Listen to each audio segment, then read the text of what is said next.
So this is Juju, and it is day 18. We're still raining here. And today I'm going to do some more reading from Healing Resistance by Kazu Hagu.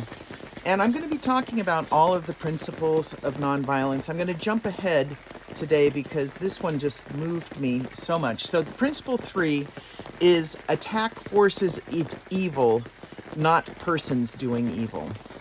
People are never the enemy, injustice is.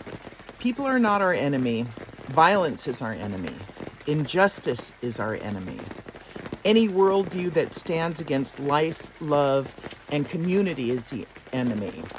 When we understand people's stories, then all of their actions make sense.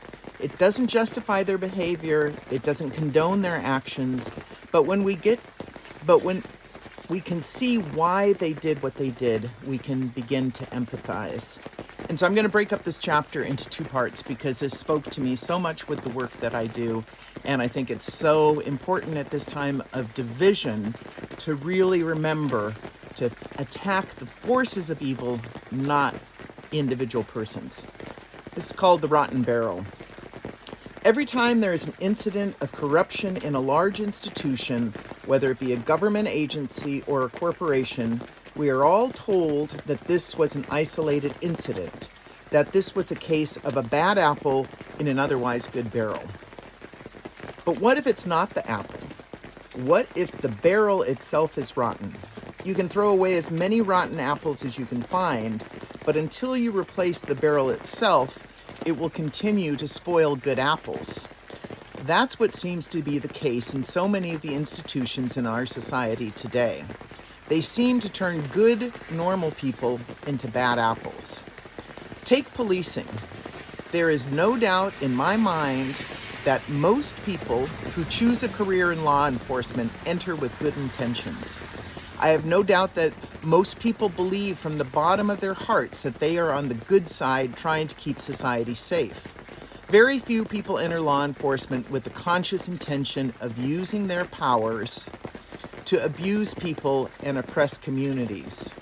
I do believe that there are people who enter law enforcement because they have insecurities and want to be in a position where they feel powerful, and that can easily lead to abuses of that power. But I observe that even those people, for the most part, truly believe they are on the good side, using their powers to protect society.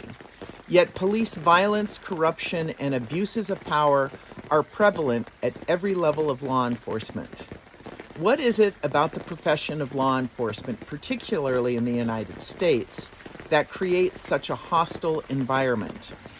In August of 1971, Stanford psychology professor Philip Zimbardo embarked on the now infamous Stanford prison experiment. Now, I was a sociology major, and I'm sure that many of you are familiar with this experiment. After converting the basement floor of a building at Stanford University into a makeshift prison, he hired 24 young men to take part in what was originally designed to be a 2-week role-play experiment. He began by running background tests on all 24 of his subjects, ensuring that none of them had a violent background and were considered psychologically stable and healthy. He randomly assigned half of them roles as prisoners and the other half as prison guards, gave each group appropriate uniforms, oriented the guards with some basic parameters, no physical abuse or deprivation of food and water, but constantly reinforced the power dynamic between inmate and guard and let them have at it. Within hours, Zimbardo and his team began to witness good kids engage in horrific abuses of their fellow students, not much different from the types of abuses we saw happen in real life in Abu Ghraib prison scandal in Iraq. The young man playing the role of prisoners began having psychological breakdowns within 36 hours. 5 of them ended up having complete emotional breakdowns and had to leave the experiment. The entire study had to be canceled 6 days later. Zimbardo would go on to say that this was ultimately about putting good people into bad environments and seeing what wins. The study showed that environmental and context can take away a person's individual and logical ability to make choices for themselves. The culture took over. The barrel began to rot the apples. As a volunteer in several of California's correctional institutions, I have to attend an annual volunteer orientation training for each prison I visit. These trainings generally consist of long PowerPoint presentations explaining obscure prison regulations. They are almost as exciting as the day-long traffic schools I've had the pleasure of attending, almost. Many of these trainings consist of hearing the same repetitive messages over and over again, using different language and different angles. Don't trust these men. Don't do them any favors. They will lie to you. They will cheat you.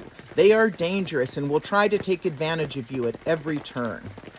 They are only attending your programs because it will look good on their record. That is all in a 3-hour orientation. I can only imagine what it must be like to attend a 6-month-long academy to become a correctional officer. How much experience like that may affect your worldview and attitudes toward incarcerated people, especially if you go in without a strong opinion of your own to begin with. So I'm going to stop there and read the rest of this chapter with some great examples tomorrow.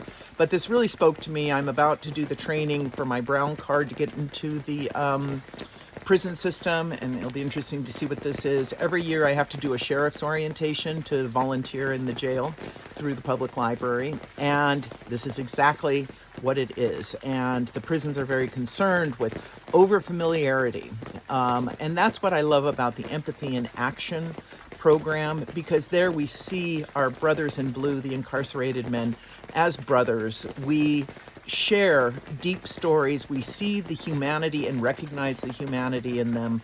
To actually see these men is so powerful for them, to have someone from the outside actually see them and not, approach them with suspicion. Now, I do want to say at Soledad Prison, I think that the current assistant warden has been, very open. They are working towards rehabilitation. They're talking the talk, and, I think walking the walk. And when I read tomorrow, it's going to be talking about the goodness of some of the prison people. Some of the people in prison are working really hard towards rehabilitative efforts, which is, the goal.